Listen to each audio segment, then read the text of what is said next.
Elliott Smith is the holy grail of indie music. As far as I can tell, everything leads back to him. Let me just name off a few people that are cited as having Elliott Smith as an influence. Bon Iver, Frank Ocean, Phoebe Bridgers. The song Punisher on the record is about Elliott Smith. I know his whole discography. I've read every book about him ever. Big Thief, Adrian Linker, same thing, but you know what I mean. Mac Miller, Billie Eilish, Julian Baker, and Alex G. The list can just keep going for a really long time. And if I was a guessing person, and if I know my demographic at all, a lot of those artists mean a lot to you. So I don't think it's a surprise that Elliott Smith is the most requested artist to cover on this channel. He's like the proto-cell. He's the common ancestor to 21st century indie music. And scattered all across the internet are all these tiny little fragments of his story. In 25-year-old forum posts and like digitized photos from the 90s, blurry pixelated videos, and little small fragments of interviews. We need to tape all those things together. And in doing so, we can truly figure out how Elliott Smith worked.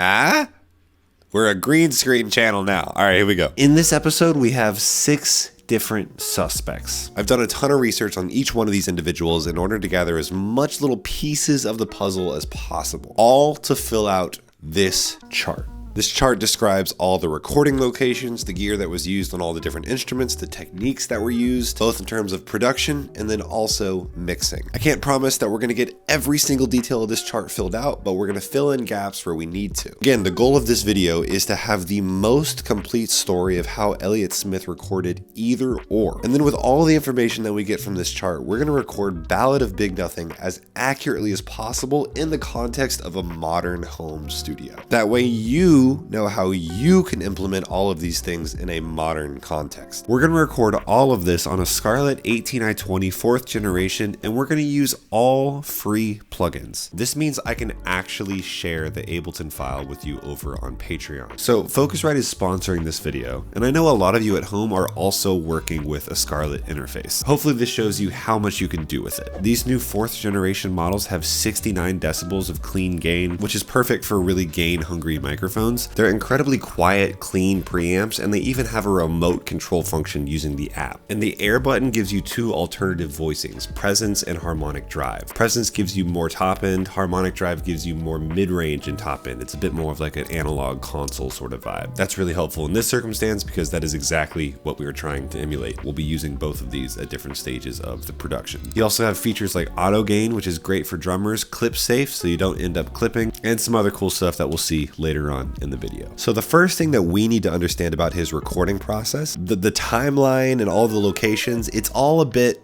messy. Let's take a look at the Discogs. Here we can find a few different locations that were used in the recording of this record. Now, a few of these just mean Elliott Smith. My house is his house, and Undercover Inc. is Elliott's recording studio out of Portland. And actually, this is really interesting. If you go and check out Undercover Inc. and check out the credits on that Discog page, you can find a bunch of local artists that Elliott helped produce. Birddog, for example. This EP has 5 views on YouTube, and you can hear Elliott Smith influence all over this EP. I saw her again tonight, inside of my window, those brown eyes were staring and daring. Anyways, we're getting off topic, but it's cool. You should check it out. Now, Laundry Rules was a basement studio also out of Portland run by a guy named Larry Crane. Now, Larry would later have a much larger role in Elliott's life. He would eventually found the studio Jackpot Recording. Elliott would help make the studio. He would help collaborate with Elliott on some of his later works. And eventually he would become the archivist for Elliott's work after Elliott passed. Oh, and he founded Tape Op. The shop is a more formal studio that we'll discuss later on in the video. Bear with me. That leaves us with Joanna's house and the Heat Miser house. Enter our first 3 suspects: Joanna Bohm, Tony Lash, and Neil Gust. From these 3 individuals, we can learn a lot about recording location and environment, production style, and the songwriting process. Combined with Elliott's own place, these 3 houses in Portland comprise most of the album's recording process. So Joanna was a recording engineer and former partner of Elliott that worked both on the recording and the mixing part of this album, while Tony and Neil are both both founding members of Elliott's former band, Heat Miser. So Heat Miser had its own momentum behind it already. The label Virgin Records had given them budget to record their third and what would end up being their final studio record, Mike City Sons. And the band wanted to work in a really DIY fashion. So they would choose to get all of the recording gear themselves, and then they rented a house in order to record out of. This house was coined the Heat Miser house. You big flower bloom. So you can kind of see where this is going. Either Or was recorded in tandem at the same time as Mike City Sons. In a Tape Op interview, Neil Gust put it like this: "You gotta be the star of the show." Okay, let's read this quote. "The songs felt interchangeable between his solo work and the band. The band would work on songs, and sometimes he'd drop them, then later pick them up and revise them on his own." Sean Crogan, who was Elliott's housemate during the time, also put it like this: "Once Elliott got some money for publishing, he invested in recording gear. He was spending days learning how to use his new..." Okay. Oh, you can't be here. Okay. There you go. He was spending days learning how to use his new gear. He was recording himself with perhaps the help of Joanna Bohm and Neil. The bulk of Either Or was recorded in our house at Northeast 16th Ave, north of Fremont Street. We set up the basement for recording as well as for band practice. He would record and mix to cassette and walk around listening to what he was working on his Walkman. So we know most of our context, and we have some good leads, but we need to know more about the actual gear that Elliott used when recording. Enter our third suspect, Elliott Smith himself. Thanks to some serious online sleuths that are before my time, paired with some confirmations that Elliott has given himself, we actually have a pretty good idea of the actual equipment that he used. So check out this beautiful, grainy ass 90s photo. This is Elliott's gear circa 1996, all courtesy of Tape Op, which we know is Larry Crane, aka the archivist for Elliott Smith. You can see how this all ties together. We have a Tascam 38 8-track reel-to-reel tape recorder, and over the course of my YouTube channel, I've gotten pretty good at saying really long, convoluted names for recording equipment. See, check this out. We have a Panasonic SV3800 DAT, a Mackie 1604 16-channel mixer, a Behringer Composer compressor, and then a Digitech TR24S dual effects processor.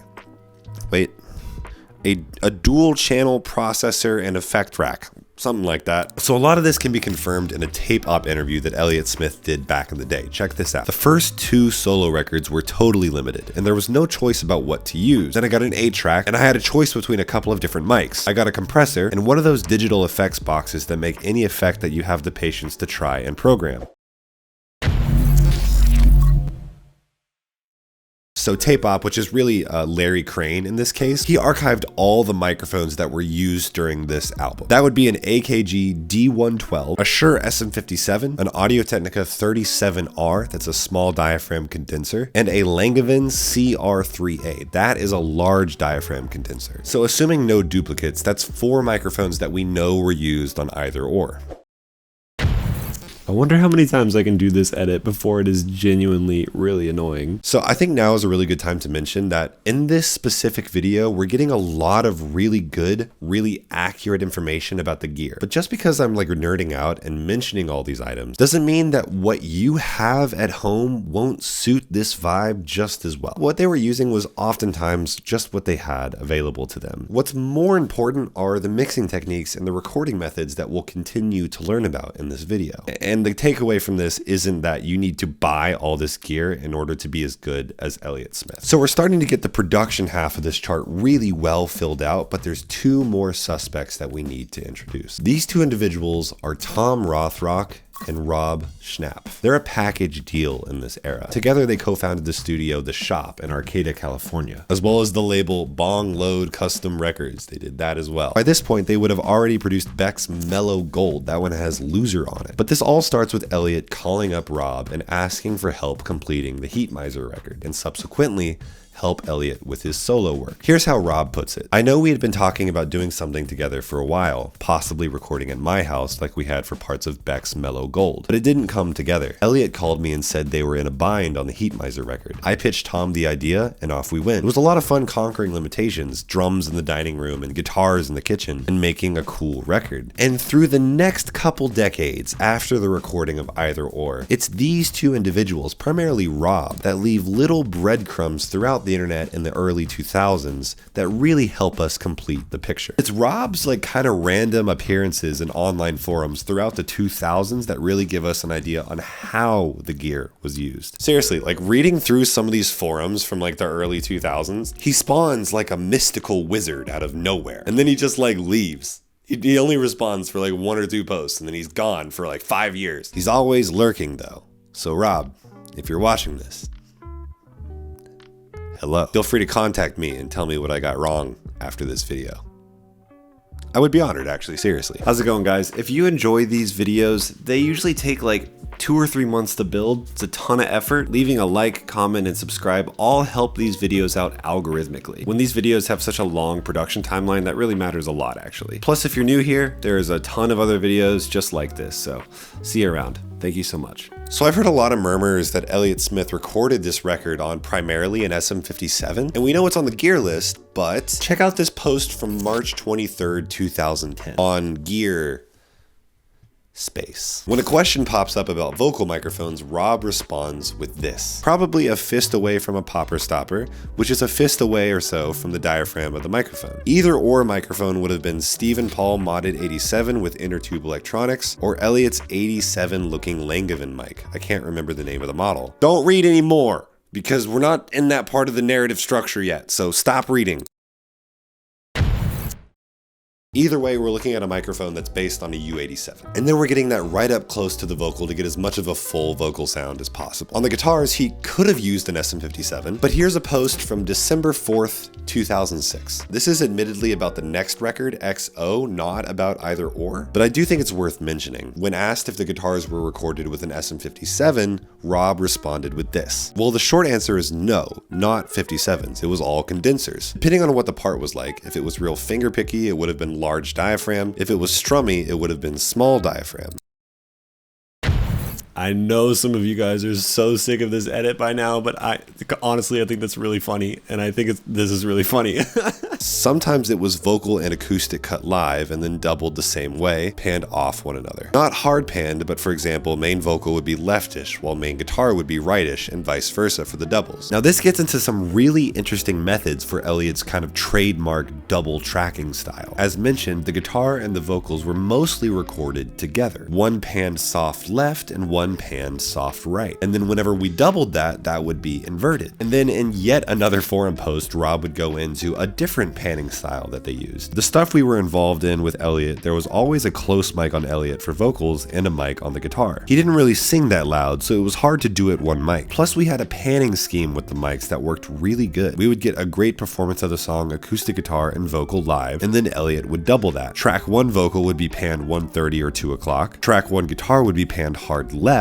Track 2 vocal would be panned 10 o'clock or 10:30. Track 2 guitar would be hard panned right. Point is that guitar and vocals were never done separately, and then each part of these performances, guitar and vocal removed from each other, were panned to different parts of the stereo field. Later on, Rob would even mention that drums were added after Elliott did his initial recording. Elliott then was kind of the source, the metronome. Other instruments would be orchestrated and recorded around him, rather than tracking drums, then bass, then guitar, then vocals. Now you'll notice on this chart, most of how the record was produced is pretty filled out, but all of this is mostly a mystery. In order to figure out this half of the chart, we need to introduce our final recording location, and that of course is the shop. This was Rob and Tom's studio. This is also where the record was actually mixed. So this is a clip from an interview that Tom did. It describes taking some of the initial cassette recordings, then moving on to larger format tape. Now, were those records 8-track, like just done old school? You couldn't imagine everything. You know, Speed Trials on Either Or, which Either Or is right now having its 20th birthday this month, and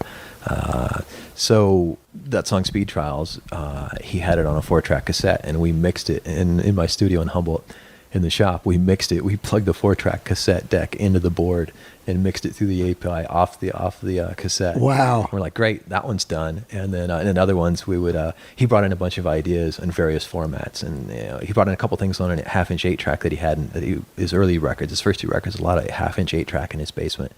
And he brought in some starts from that, and we'd maybe keep the acoustic guitars or something and transfer them to a 2-inch 16-track, which we had 24-track heads for this deck. We also had 16-track heads. And knowing that he was bringing in ideas on 4-track and 8-track, we said, well, let's not get crazy. Let's limit ourselves. Let's just do it deliberately on 16-track. And so that record's Either Or is 16-track. In the end, stuff ends up on that. So from that clip, you might have been able to tell that the shop had some serious equipment in it. It was all mixed through a 16-channel API console. Apparently, this console had an extra transformer in each one of the channels as well, and Rob would refer to this as the round mound of sound. Now, the reason for that extra transformer might be because this API board is a modded board. It was modded by a guy named Frank DeMedio. I believe I'm pronouncing that right. Originally, this board came from Wally Heider Studios. This means that this exact board could have recorded Creedence Clearwater Revival, Jefferson Airplane, or like the Grateful Dead. In a tape op message board in 2007, Rob would also mention a bunch of the other gear that was in this studio as well. 1176s, LA3As, API 525s, and an RCA BA6A. And even further, in a post from 2010, he mentions that he used a TubeTech CL1B. That was the last one. Good job, you made it through. So right now, again, I'm listing off a bunch of fancy equipment, but I want to stop and make two statements. Number one, I think we think of Elliott Smith as having always this super lo-fi DIY vibe, and to an extent on Either Or that's true, and of course on the first few records that is absolutely true. He did everything on a 4-track with primarily a 57, but these bigger records are a bit more nuanced, and Either Or kind of sits in this in-between world. Although he did produce in a very DIY approachable fashion, the post-production had some serious firepower behind it. Sometimes it's good to remember that production stories can have this kind of mystique and allure to them, but sometimes post-production can come in with higher budget equipment and just kind of support that DIY story and make it sound all nice and smoothed out. So just something to keep in mind. And number two, just because we're firing off these crazy pieces of gear, and just because you don't have these exact pieces or you don't even have the emulations of them, doesn't mean you need it. We're kind of creating the complete story of Either Or and the production process behind it. But whenever it comes to actually recreating this record later on in the video, I'm going to use equivalents based on what I have available to me. Sometimes they'll match up and sometimes they won't. What's important is that we analyze the whole picture, and then you, as your own artist, can take away the aspects that are inspiring to you. Okay, rant over. Now, speaking of techniques, Rob has also mentioned some of the mixing process in these same posts as well. In that post about the TubeTech, he mentioned using a slower attack and a faster release, and also noting that Elliott's relatively consistent vocal dynamics meant that there wasn't a lot of compression used in the first place. A tired man with 3 hours to go, just waiting to be taken away. Get into the back of a car for candy from some stranger. He would also mention how he would EQ some low end out of 200 Hertz and then boost the top end as well. That's all really great information, and regardless of the gear that we end up using, we can apply that information to our mix as well. So we have a pretty solid game plan, but there are some holes that we still need to try and guesstimate before we can start recording. First thing that we definitely need to do is to get our singer and guitarist Hudson Freeman to lay down the main vocal and guitar before anything else. In accordance to Rob's notes, we use an 87-ish style microphone, and because Ballad of Big Nothing is kind of a strummy pattern, we'll use a small diaphragm microphone on the guitar, as per Rob's notes. We're gonna invert the takes, having the guitar from take 1 on the left or the right, and then having the vocal on the opposite side, and then do the same thing on the doubles. And that's the beating heart of this track already done. Then we need to put on our producer hats and fill in the holes ourselves. For example, we really don't know much about the bass guitar at all. Just by listening to the track, we can tell that the drums are mono, maybe even summed to a single track on that 8-track recorder. And we know we did an SM57, the D112 that was listed on the gear list is pretty commonly used for kick drum, SM57 for snare, but we still have to figure out the actual recording methods that we're going to use on the drums. Some of you probably already know what I'm going to try, but let's get recording and we'll explain as we go. This has been one of the most deceptively difficult tracks to record, to play, to produce, to mix, just all of it. And I have gained so much respect for Elliott Smith through the process of doing this, because here's the thing. If you listen to like Elliott Smith tracks, nothing immediately pokes out to you as overly difficult. He's such a master at serving the song that you don't realize that everything that he's doing is really, really hard. And honestly, I can't lie, I approached this song with a bit of an ego. The production didn't sound too dense. There wasn't any crazy effects going on. How hard could 2 acoustic guitars, a bass, drum, and vocal be? Really hard. Really hard. And on top of that, I did the entire thing with free plugins. So patrons, or if you want to be a Patreon, you can go download the actual Ableton file, the exact one that you're going to be hearing at the end of this video, if you want to see exactly how I did it and what I did. And of course, that's on top of the entire mix breakdown video that I do, and every other mix breakdown for every other recreation is over there as well. I don't think people realize this. These videos get demonetized. If I have a video of me playing a song, trying to be as accurate as possible to the song, oftentimes it's flagged as the song. These videos, in terms of like actual ad revenue, are often $0. Anyways, yeah, Patreon is also just an amazing way to support the channel and kind of offset how much money I don't make on ad revenue. We're also going to be doing a remix contest. You can download the stems, you can mix this song yourself, and then the winner will receive the Yamaha that we used in this video for the guitar part. Focusrite is providing a 16i16 audio interface. I'm going to record this track onto cassette and send that to you as well. And then you'll also win an hour-long private consultation with me discussing whatever you'd like to discuss. So let's start with the excruciatingly difficult part.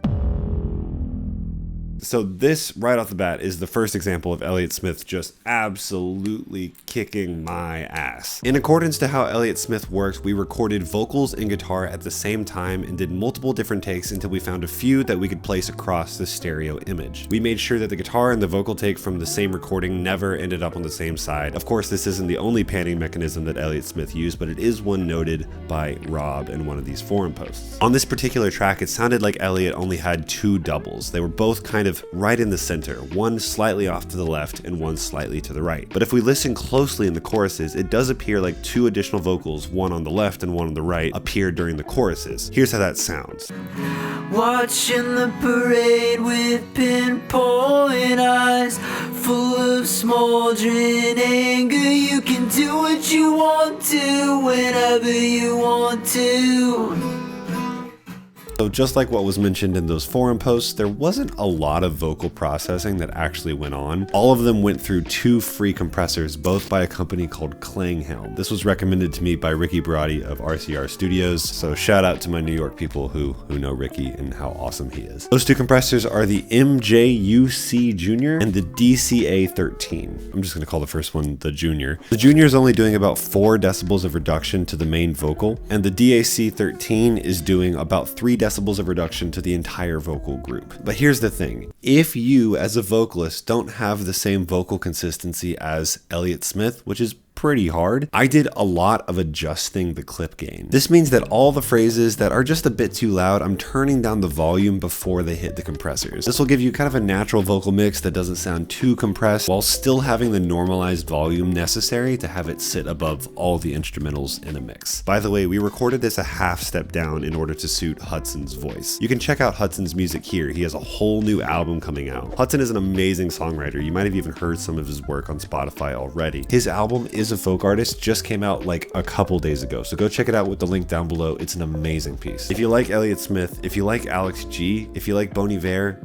trust me, you're gonna love Hudson. Definitely go check him out. So for the backing vocals, we used the air mode on the Scarlett preamps. This gave a bit of a tonal distinction between the backing vocals and the original doubles. So we used the Lauten Clarion on his voice, placed at the same distance roughly that Rob noted in one of his posts, and the Clarion was the closest thing I had to the Langevin, which again is an emulation of a U87. I saw him down in the alley, haven't had enough of it all. Say you can do what you want to, whenever you want to. On guitar, I chose an LA220 in accordance to Rob saying that for strummy picked guitar parts, we use a large diaphragm condenser for Elliott. I messed this part up. I misremembered the forum post, which might explain the ensuing struggle that you're about to see in the next part of the video. But throughout the entire production process, I was using a large diaphragm condenser whenever the original notes called for a small diaphragm condenser. I mean, you'll see how much of a struggle the guitars were in this mix right now. Hudson nailed it.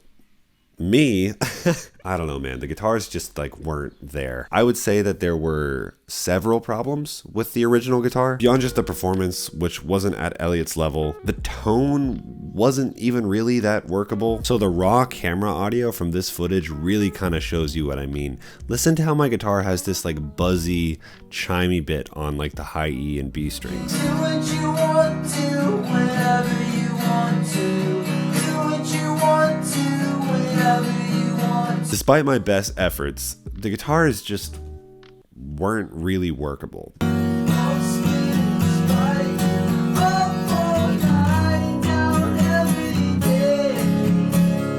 And after fighting them for like 3 days, I decided I was going to retrack over the original performance. And this post does say that Elliott would sometimes retrack guitars, so I'm not technically cheating. I'm doing what he would have done in my scenario. He just probably wouldn't have ever found himself in this scenario. So as a quick reminder, this is the guitar tone that we're after. This is a pretty crude stem strip, but you can kind of get an idea of how mid-range heavy his guitars are.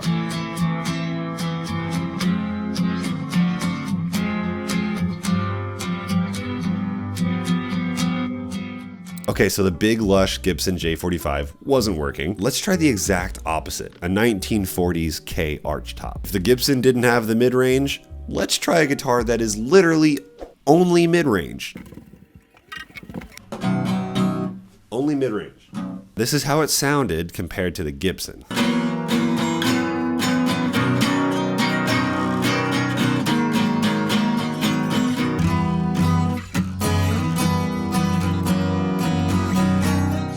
They were both ass. Both of them were bad. So if both of my acoustics weren't going to work, I had to make a pretty terrifying side quest. Okay. I feel really weird doing this in public. So my plan was to buy a used Yamaha acoustic for no more than $250. If I was gonna go out there and buy a solution, I sure as hell wasn't gonna buy one that was like an $800 solution. That doesn't seem fair. Also, I need to make rent.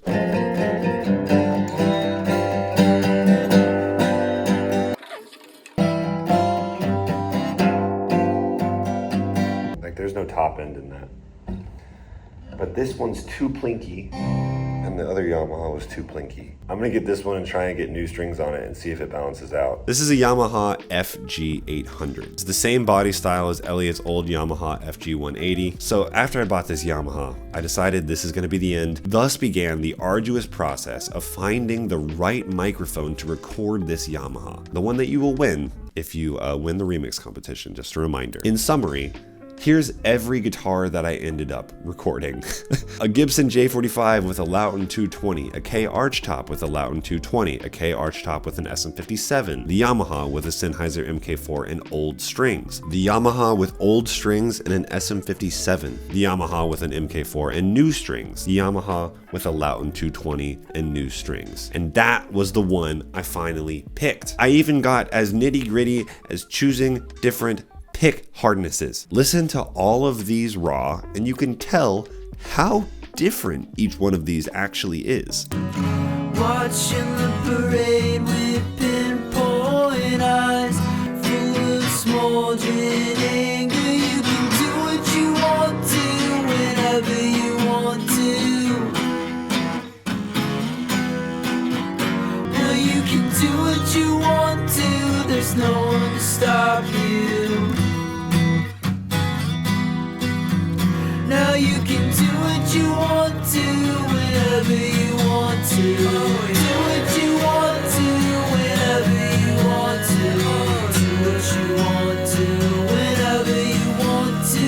Though it doesn't mean a thing. So why do I say all of this? It is so important to get good source sounds at all costs. We are so used to finding solutions in the box, to the point where there's like plugins called The Sauce or whatever, and it's like 2 knobs. I think so much content and so much like social media marketing that we're all subjected to, it implies that with like the right chain or the right plugin that you're gonna get the sound right, let me show you a clip from Garth Richardson whenever I interviewed him about Rage Against the Machine. Use your box as it's a tape machine. Make sure you spend the time to make sure that you get the best sound possible going into the box. I've had many people that say, hey man, can you hear my mix? And I hear the mix and they have 13 plugins on actually one track, and they go, it doesn't sound good. And I go, well, hold on, and I take them all off, and I go, well, that's why. This is a horrible source sound. If you genuinely are not happy with your recording, don't trick yourself into thinking that you can get it right later. Re-record it. So anyways, I know this is a really long section about the guitars and the vocals. One last thing. I still wasn't getting this like really bright pick attack that I needed. So I did some of these,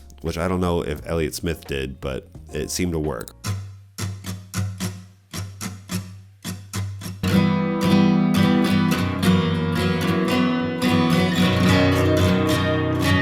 Shout out to a viewer named Tom for recommending this to me. Here is his music if you wanted to check him out. I just really appreciate that little piece of guidance. Then finally, we had our vocals and our guitars. Check them out. You're sitting around at home now, waiting for your brother to call. I saw him down in the alley, haven't had enough of it all, said you can.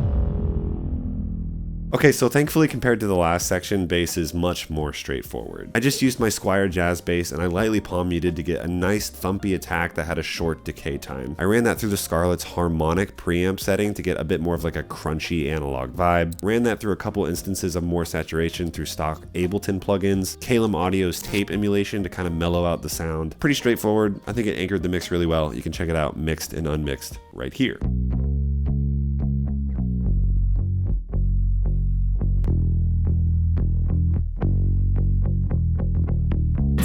You want to whenever you want to.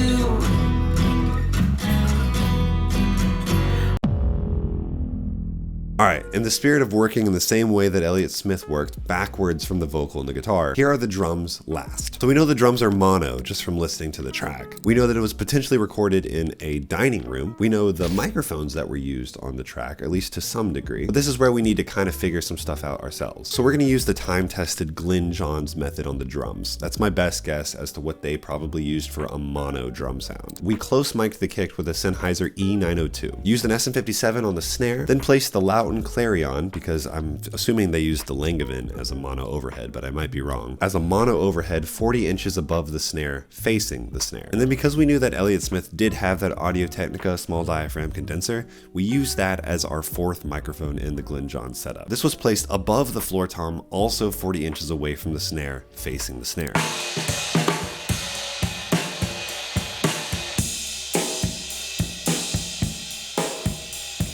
On the Scarlett, we used the auto gain feature to get all these microphones up to volume within a matter of seconds. 48 volt, save clip is on with everything. Okay, go ahead and play. You can see here, all you do is select auto gain and then hit the preamp knob, and then within a few seconds, it'll set the gain for you.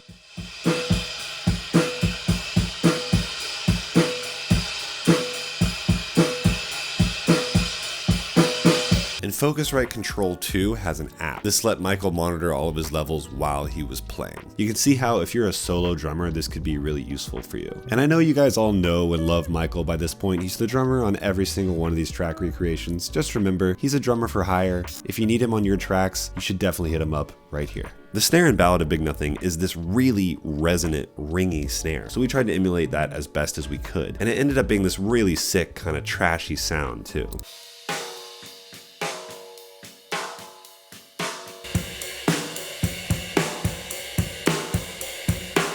And then I added a tile room reverb in parallel to give it this sort of like bright, smacky sound, which might be a little bit reminiscent of like a dining room. So I actually sent every single instrument to this reverb. This kind of gives the illusion of recording the entire band in an old house.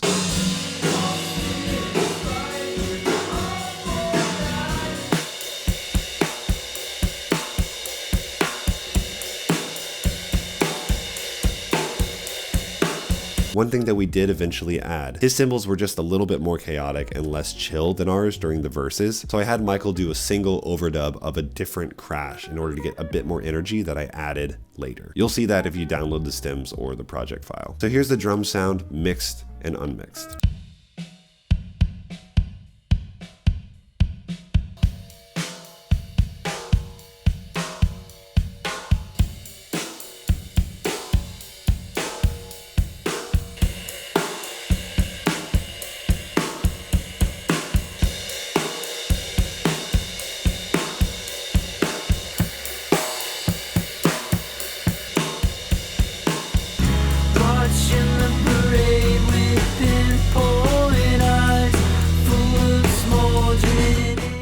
Okay, so as I alluded to, this is like one of the hardest tracks that I've ever mixed, and one of the hardest tracks to kind of get to glue together. You know, part of that I would say is trying to limit myself to free plugins and trying to get those free plugins to have a really nice kind of gooey analog vibe. So these plugins on screen were the ones that I found the most useful. These are the ones that really push the needle into having a really convincing analog tone. The download links are below. I don't get anything from this. This is totally free. These are just tools that helped me. And the other thing I want to say, of course, the mixing side of this entire thing was no joke. High budget equipment the entire way, which is part of the reason that I wanted to use free plugins. With just a handful of mics and an attainable audio interface like a Scarlett, which I know many of you have, you can do this. Finally, remember, you can check out the Patreon if you want to download the file and listen to the mix breakdown. And I hope that you guys enter the remix competition. Without further ado, here is Ballad of Big Nothing.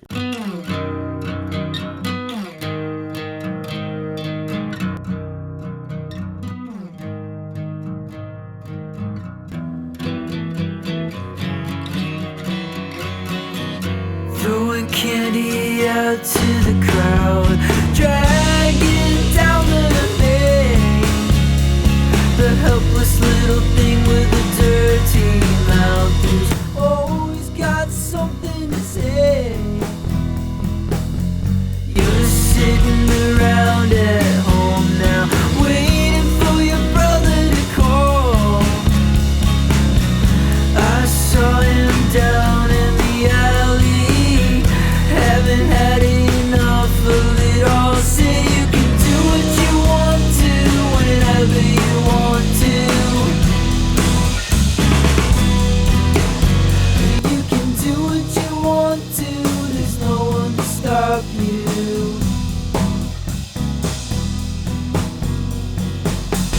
All spit and spite you, up all night and down every day. A tired man with only hours to go, just waiting to be taken away. Getting into the back of a car for candy from some stranger. Watching the parade with pinpoint eyes, full of smoldering anger. You can do what you want to, whenever you want to. Well, you can do what you want to, there's no one to stop you. Now you can do what you want to, whenever you want to. Do what you want to, whenever you want to. Do what you want to, whenever you want to. Though it doesn't mean a thing. Big nothing.